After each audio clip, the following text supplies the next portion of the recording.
Good students, आज हम हमारे बीएड सेकेंड ईयर राजनीति विज्ञान का शिक्षण शास्त्र विषय में जानेंगे पत्र पत्रिकाओं का संसाधन के रूप में उपयोग। विभिन्न जो पत्र पत्रिकाएं होती है उनका संसाधन के रूप में किस तरीके से उपयोग होता है और ये ज्ञान बढ़ाने के लिए या नॉलेज देने के लिए या व्यवहारिकता बताने के लिए पत्र पत्रिकाएं किस तरीके से सहायता प्रदान करती है। पिछली कक्षा में हमने राजनीति विज्ञान शिक्षण के अंतर्गत पुस्तकालय संसाधन के बारे में जाना और विभिन्न पुस्तकालय संसाधनों का उपयोग किस तरीके से किया जाता है इसके बारे में हमने समझा। आज हम इसको कंटिन्यू करते हुए जो विभिन्न पत्र पत्रिकाएं होती है, इन विभिन्न पत्र पत्रिकाओं का संसाधनों के रूप में हम उपयोग किस तरीके से कर सकते हैं, इनको यूज करके हम हमारे अंदर या टीचर अपने अंदर इंप्रूवमेंट लाना, बच्चे अपने आप के समय का उपयोग करना किस तरीके से समझ पाएंगे। सबसे पहले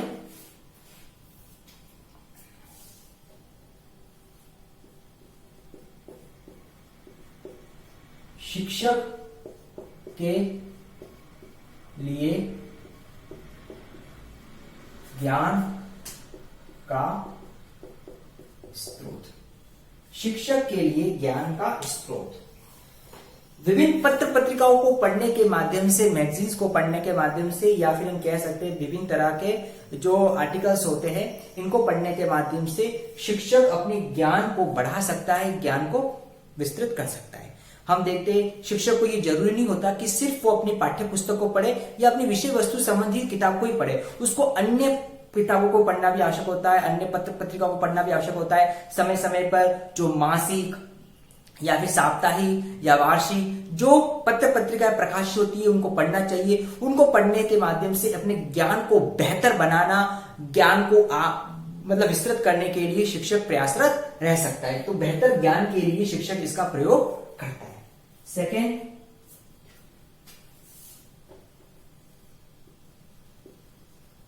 नवीन शिक्षण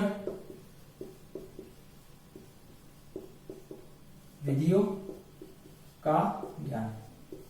नवीन शिक्षण विधियों का ज्ञान। इन पत्र पत्रिकाओं को पढ़ने के माध्यम से अध्यापक नवीन शिक्षण विधियों का ज्ञान प्राप्त कर सकता है, क्योंकि समय के हिसाब से जो बदलाव आता है, जो परिवर्तन आता है, उन परिवर्तन बदलावों को पत्र पत्रिकाओं के अंदर प्रकाशित किया जाता है। बहुत से ऐसे लेखक होते हैं जो अपने विचारों को रखते हैं और नवाचार लाने के लिए कुछ ना कुछ लिखते रहते हैं। ये किस तरीके से हम बेहतर शिक्षण के लिए कार्य कर सकते हैं, समय के हिसाब से जो परिवर्तन है उस परिवर्तन को किस तरीके से समझकर अपने शिक्षण को बेहतर बना सकते हैं। इस तरीके से बेहतर शिक्षण विधियों का प्रयोग करने के लिए, नवीन शिक्षण विधियों का ज्ञान करने के लिए हम पत्र पत्रिकाओं का सहारा ले सकते हैं। तो हमको जैसे कि मान लो हमारे देश के अलावा मान लो किसी विदेशी लेखक ने कोई बात लिखी है तो उसको समझ करके, उसको पढ़ करके हम बहुत कुछ जान और समझ सकते हैं। थर्ड है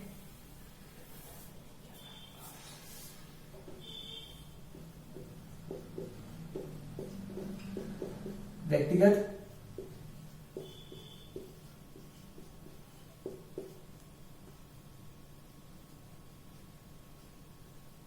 भिन्नताओं के आधार पर ज्ञान प्राप्ति का अवसर। व्यक्तिगत भिन्नताओं के आधार पर ज्ञान प्राप्ति का अवसर। पत्र पत्रिकाएं व्यक्तिगत भिन्नता को ध्यान रखती है। सभी के लोगों के लिए, हर व्यक्ति के लिए पत्र पत्रिकाएं पढ़ने के अवसर होते हैं और उसी के आधार पर हम व्यक्तिगत भिन्नताओं के आधार पर ज्ञान प्राप्ति का अवसर हमको मिलते रहते हैं। तो अध्यापक इस बात का विशेष अच्छे तौर से ध्यान रख सकता है।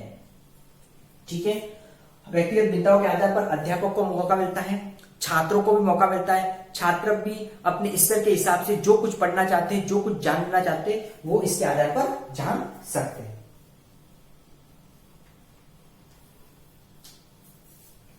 चौथा, नेक्स्ट,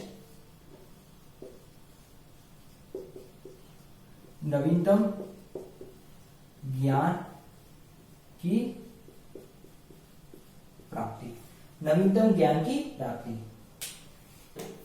बदलते समय के साथ नए आविष्कार हुए, नए विचारों ने जन्म लिया है, नए युग ने जन्म लिया है, तो इन सब नवीनतम बातों को पत्र पत्रिकाओं में सम्मिलित किया जाता है। जैसे मान लो समय के हिसाब से कंप्यूटर का समय आया, इंटरनेट का समय आया और उस बेस पे एजुकेशन किस तरह से स्टार्ट हुई, ये सारी बातें पत्र पत्रिकाओं में लेखों के माध्यम से प्रकाशित की जाती है। तो उसको पढ़ करके अब हमको किस तरीके से नवीनता को अपनाना है और इस नवीनता के आधार पर अपने शिक्षण को किस तरीके से करना है, ये बात समझने को मिलती है, चाहे अध्यापक हो या अध्यापक के साथ विद्यार्थियों, इन दोनों को नवीनतम ज्ञान की प्राप्ति के लिए पत्र पत्रिकाओं को समझना होता है। हम देखते हैं कि कई, जैसे मान लो ई जर्नल्स आ चुके हैं और ई नेटवर्किंग के जरिए ई लाइब्रेरी भी स्थापित हो चुकी है। तो ये ई जर्नल्स, ई लाइब्रेरी हम कह सकते हैं कुछ ना कुछ नवीनतम या न्यू है या वैज्ञानिक आविष्कार है, जिसके माध्यम से एक बेहतर नॉलेज किस तरह से लिया जाता है, समय के हिसाब से खुद को किस तरह से बदला जाता है, ये सब जानने का मौका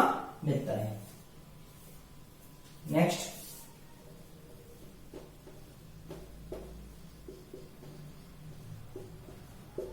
विद्यार्थियों को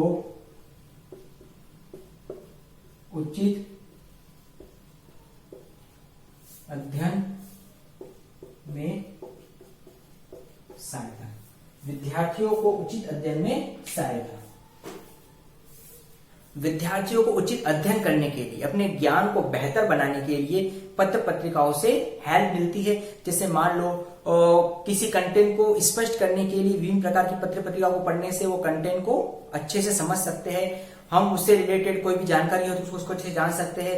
विद्यार्थी बहुत सी ऐसी जानकारी होती है, लेख होते हैं, उसको पढ़कर उससे काफी अपनी समझ विकसित कर सकते हैं, अपने ज्ञान को बेहतर बना सकते हैं। तो ये विद्यार्थी को उचित अध्ययन में हेल्प करता है।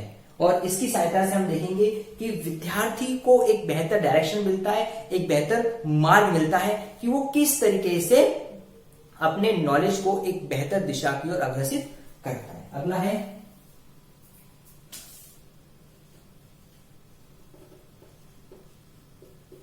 अवकाश, खाली समय का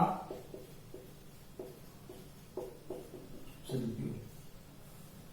अवकाश या खाली समय का सदुपयोग, इन पत्र पत्रिकाओं को पढ़ने के माध्यम से जो अवकाश का समय होता है, छुट्टी का समय होता है, खाली समय होता है, इसको भी हम अच्छे कर सकते हैं। यानी कि फ्री बैठा हुआ इंसान पत्र पत्रिकाओं को पढ़ने से कुछ ना कुछ जानेगा, कुछ ना कुछ नॉलेज हासिल करेगा। इसलिए समय को समझते हुए खाली समय का भी उपयोग करना चाहिए, सदुपयोग करना चाहिए, पत्र पत्रिकाओं को पढ़ना चाहिए। आजकल तो समय परिवर्तित हो गया है, हमको कहीं लाइब्रेरी जाने की जरूरत भी बहुत कम पड़ती है। जैसे मान लो समय ऐसा है तो सिचुएशन मोबाइल में भी ई लाइब्रेरी या बहुत सी चीजें, बुक्स, जनरल आर्टिकल अवेलेबल हो जाता है, तो उसको डाउनलोड कर सकते हैं। या फिर हम मान लो अवकाश के समय, छुट्टी के समय में कोई चीज बुक को इश्यू करके, कोई पत्र पत्रिकाओं को लाइब्रेरी से इश्यू करके हम घर पर बेहतर तौर पर उसको पढ़ सकते हैं। तो इस तरीके से अवकाश और खाली समय का अच्छे से उपयोग किया जाता है।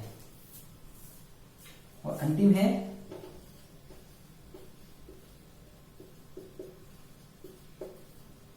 वैज्ञानिक दृष्टिकोण और प्रेरणा। वैज्ञानिक दृष्टिकोण और प्रेरणा, पत्र पत्रिकाओं के पढ़ने के माध्यम से न्यू सोच पैदा होती, नवीन सोच पैदा होती। जैसे हमने यहाँ बात करी थी नवीनतम ज्ञान की प्राप्ति। तो इस नवीनतम ज्ञान की प्राप्ति से समय के हिसाब से, जैसा मैंने बताया कि इंटरनेट का जमाना आ गया, आजकल ई लाइब्रेरी आ चुकी है, इंटरनेट से काफी कुछ जानने को मिलता है, आपको जैसे आपको मिल जाता है। तो नवीनतम ज्ञान के साथ साथ वैज्ञानिक दृष्टिकोण हो चुका है, समय के हिसाब से बदला है और एक प्रेरणा मिलती है। हमको किसी बात को जानने के मोटिवेशन मिलता है, अंदर से प्रेरणा मिलती है कि हाँ, हम इसको अच्छे से जानेंगे, अच्छे से समझेंगे। तो इस बात को भी बेहतर तौर पर हम समझ सकते हैं, वैज्ञानिक दृष्टिकोण और प्रेरणा का निर्माण होता है। इस तरीके से हमने जाना कि किस तरीके से पत्र पत्रिकाएं जो होती है शिक्षक के लिए नवीन ज्ञान के स्रोत के रूप में होती है, नवीन शिक्षण विधियों को ज्ञान प्राप्त करने के लिए होती है, व्यक्तिगत भिन्नताओं के आधार पर ज्ञान की प्राप्ति का अवसर मिलते हैं, नवीनतम ज्ञान की प्राप्ति होती है, विद्यार्थियों को उचित अध्ययन में सहायता मिलती है, अवकाश या खाली समय का सदुपयोग होता है और वैज्ञानिक दृष्टिकोण और प्रेरणा का निर्माण होता है। तो पत्र पत्रिकाओं के माध्यम से हम इसका इस तरीके से संसाधन के रूप में उपयोग कर सकते हैं और ये बहुत ही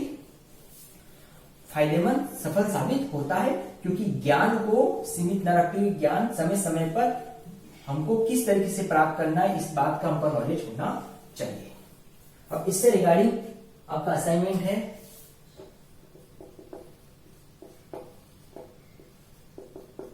पत्र पत्रिकाओं का संसाधन के रूप में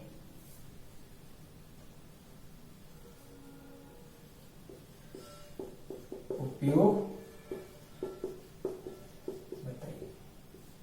पत्र पत्रिकाओं का संसाधन के रूप में किस तरह से उपयोग होता है, जो आज हमने क्लासरूम में जाना है, इसी के बारे में आपको अपना असाइनमेंट करना है। स्टूडेंट्स, इस कोविड समय में सिचुएशन को समझते हुए उनको सावधानी रखनी, सतर्क रखनी है, घर पर रहना है, सुरक्षित रहना है, अनावश्यक घरों से बाहर नहीं निकलना है और इस समय में हमको वैक्सीन अवश्य लगवानी है। Thank you.